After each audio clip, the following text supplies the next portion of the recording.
News 18 India. बड़ी खबर, उत्तराखंड विधानसभा में आज यूसीसी यानी कि uniform civil code bill pass हो सकता है। सुबह 11 बजे विधानसभा की कार्रवाई शुरू होगी और इसमें बिल का पास होना लगभग तय है क्योंकि बीजेपी सरकार के पास पूरा बहुमत है। एक दिन पहले उत्तराखंड के मुख्यमंत्री पुष्कर सिंह धामी ने खुद विधानसभा में यूसीसी बिल पेश किया था। बिल पर तीखी और लंबी चौड़ी बहस हुई और इसी के बाद सदन की कार्यवाही को स्थगित कर दिया गया था। आज एक बार फिर से बिल पर बहस होनी है। अगर ये बिल कानून की शक्ल ले लेता है तो फिर उत्तराखंड आजादी के बाद यूसीसी यानी कि समान नागरिक संहिता लागू करने वाला देश का पहला राज्य बन जाएगा।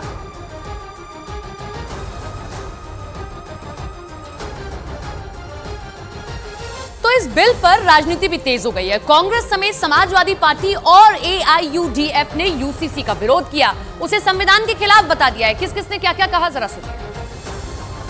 यूनिफॉर्म सिविल कोड के नाम पे आप लिविंग रिलेशनशिप को इजाजत दे रहे हैं। धर्म के अंदर अगर इंटरवेंशन किया जाता है, कुरान के किसी भी मामले के अंदर इंटरवीन किया जाएगा तो जाहिर है इसको ना देश का हिंदू बर्दाश्त करेगा ना मुसलमान बर्दाश्त करेगा। वोट पोलराइज करने के लिए लाया जाता है। हिंदू मुसलमान करके वोट पोलराइज करने की बहुत पुरानी परंपराएं रही हैं इन लोगों की। नेचर के खिलाफ है, कोई भी जो करेगा वो ज्यादा दिन चलने वाला नहीं है। इस बिल को वैसे ही कचरे के डिब्बे में डाल देना चाहिए। दरअसल यूसीसी के बिल के मुताबिक जो सरकार है उत्तराखंड की, उसे उम्मीद है कि कुछ बदलाव होंगे। क्या क्या बदलाव हो सकते हैं, कुछ सुधार आएंगे, क्या क्या? जैसे उत्तराखंड सरकार ने 2022 में यूसीसी पर बिल ड्राफ्ट करवाने के लिए सुप्रीम कोर्ट से रिटायर्ड जज रंजना देसाई की अध्यक्षता में 5 सदस्यों की कमेटी बनाई थी, जिसने लगभग 2 साल बाद बीती 2 फरवरी को राज्य सरकार को अपनी रिपोर्ट सौंपी। धामी सरकार ने उस रिपोर्ट को मंजूरी दे दी, मगर कांग्रेस इसका विरोध कर रही है। वो यूसीसी बिल की बारीकियों को समझने के लिए और समय मांग रही है, लेकिन कांग्रेस के विरोध के बावजूद बीजेपी सरकार आराम से बिना किसी दिक्कत के uniform civil code bill pass करवा लेगी, क्योंकि 70 सीटों वाली उत्तराखंड विधानसभा में बीजेपी के पास है 47 विधायक और राज्यपाल की मुहर के बाद यूसीसी बिल कानून की शक्ल ले लेगा। अब बड़ा सवाल यह है कि यूसीसी आखिर है क्या? यूनिफॉर्म सिविल कोड यानी कि समान नागरिक संहिता का मतलब क्या है? देखिए, हर किसी के लिए समान कानून, फिर चाहे वो नागरिक किसी भी धर्म का हो, किसी भी जाति का हो, भेदभाव नहीं होगा। देश में आपराधिक कानून एक है। कोई भी जुर्म करने पर जब सजा एक ही दी जाती है, एक ही कानून की तर्ज पर यहाँ पर समानता होती है, तो फिर अपराधी का धर्म जब नहीं देखा जाता है तो फिर बाकी चीजों में क्यों देखा जाए धर्म? शादी, तलाक, मेंटेनेंस, उत्तराधिकार के लिए कानून एक होना चाहिए, इसमें भी भेदभाव नहीं होना चाहिए। धर्म अलग अलग होने पर पर्सनल लॉ बोर्ड का पालन अभी किया जाता है। यूनिफॉर्म सिविल कोड इन पर्सनल लॉ की जगह ही अब आ जाएगा, ले लेगा और सभी के लिए एक समान कानून लागू होगा।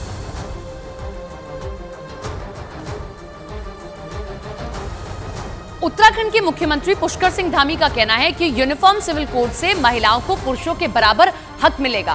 खास तौर पर मुस्लिम महिलाओं के हालात में जो है वो सुधार आएगा, क्योंकि यूनिफॉर्म सिविल कोड लागू होने के बाद मुस्लिम समुदाय में महिलाओं पर लागू होने वाली हलाला और इद्दत की जो प्रथा है उस पर रोक लग सकेगी। उत्तराखंड की करीब 14% आबादी मुस्लिम समुदाय की है और यूनिफॉर्म सिविल कोड से मुस्लिम महिलाओं को अपने माता पिता की जमीन जायदाद में पूरा हक मिल पाएगा। उन्हें बच्चा गोद लेने का अधिकार मिल सकेगा।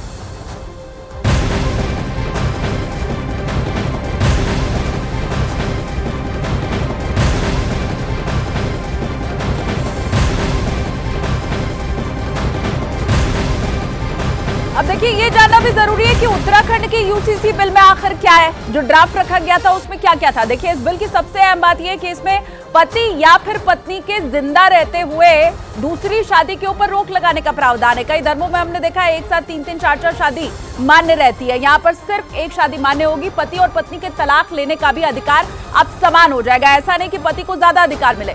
जानकारी के मुताबिक उत्तराखंड के यूसीसी बिल में बेटियों को माता पिता की जायदाद में बेटों के बराबर हिस्सा मिलने का भी प्रावधान है। अभी कुछ धर्मों में खाली बेटों को मिलता है यह अधिकार। कमेटी के ड्राफ्ट बिल में लड़कियों की शादी की उम्र बढ़ाने का सुझाव दिया गया है। अभी जो शादी की उम्र है वो 21 साल है, उसे बढ़ाने के लिए कहा गया है। ये भी कहा गया है कि जो शादी रजिस्टर नहीं करवाई जाएगी वो शादी मान्य नहीं होगी, अमान्य करार दिया जाएगा। और तो और लिव इन रिलेशनशिप का भी रजिस्ट्रेशन अब करवाना जरूरी हो जाएगा। यूसीसी लागू होने के बाद बच्चे को गोद लेने की प्रक्रिया भी अब और ज्यादा आसान होने वाली है और सभी धर्मों के लिए समान होने वाली है।